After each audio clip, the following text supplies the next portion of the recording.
ఓం శాంతి. మనం భోజనం ఎలా తినాలి? విశేషంగా సాయంత్రం తినే భోజనం ఎలా ఉండాలి? సాయంత్రం భోజనంలో ప్రోటీన్స్ని అవాయిడ్ చేయాలి. ఎక్కువ మొత్తంలో కార్బోహైడ్రేట్స్ ఉండాలి. సాయంత్రం సమయానికి విలువ ఉంది. మన పొట్టలో 3 గంటల భోజనం నిల్వ ఉంటుంది. నిద్రపోతున్నప్పుడు పొట్ట ఖాళీగా ఉండాలి. యాక్యురేట్గా తినే సమయం సన్సెట్ కంటే ముందే, అంటే 6 గంటల మధ్యలో తినవచ్చు. కూరగాయలన్నిటిని మిక్స్ చేసి తినవచ్చు.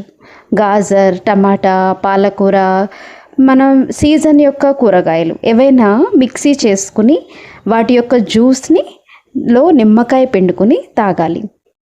దాని తర్వాత రోటీ, కూర కలిపి తినండి.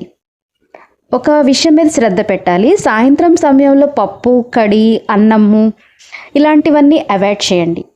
ఎక్కువ ప్రోటీన్లు ఉన్న ఆహారం తింటే రాత్రి సమయంలో అమోనియా అనే పేరుతో గ్యాస్ ఫామ్ అవుతుంది. చాలా నైట్రోజన్ గ్యాస్ ఫామ్ అవుతుంది. మన హృదయం యొక్క ఇండోతరంకు నష్టం కలుగుతుంది. దీనిని అవాయిడ్ చేయండి. హై కార్బోహైడ్రేట్స్ ఎక్కువగా తీసుకోవాలి. నిద్ర కూడా మంచిగా వస్తుంది. ఒకవేళ ప్రోటీన్ ఫుడ్ తింటే నిద్ర సరిగ్గా పట్టదు, గురక వస్తుంది, చెడు స్వప్నాలు కూడా వస్తాయి. రాత్రి పడుకునే ముందు కావాలంటే 1 కప్పు పాలు తాగండి. 9 గంటల సమయంలో బ్రష్ చేసుకుని నిద్రపోండి.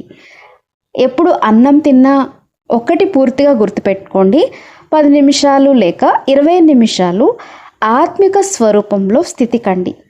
ఏమని? నేను ఆత్మను, ఈ శరీరంకు మంచి పోషకాహారం ఇస్తున్నాను.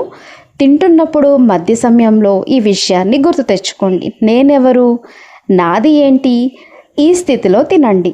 తింటున్నప్పుడు ఏమీ మాట్లాడవద్దు. మీకు నిద్ర మంచిగా పడుతుంది.